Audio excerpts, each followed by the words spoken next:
Chicken పచ్చడి రెండు పెడుతుంది. ఏదో నేను అలా కలుపుతున్నా చూడండి. చికెన్ అంతా ఫ్రై చేసేసింది. అల్లుమిల్లిపాయ కుక్ అవుతుంది.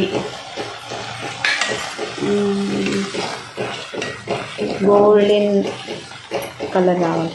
ఇది గోల్డెన్ తర్వాత ఈ మసాలా దినుసులన్నీ పొడి చేసుకునేవన్నీ వేసేయాలి.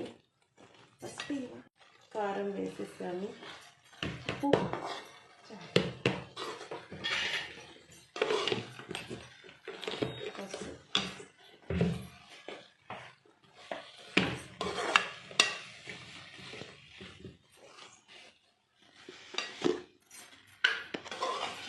మీరు ఎలా పెడతారు ఫ్రెండ్స్? ఇట్లానే పచ్చడి, ఫ్రై చేసిన చికెన్ ముక్కలు, కావలసినంత అల్లుమిల్లిపాయ, పసుపు, ఉప్పు, కారం, అన్ని మసాలా దినుసులు వేసుకున్న పౌడర్, నూనె పోసి అందులో ఇవన్నీ కలిపేసి ఫ్రై చేసిన చికెన్ ముక్కలు వేసేసేయాలి.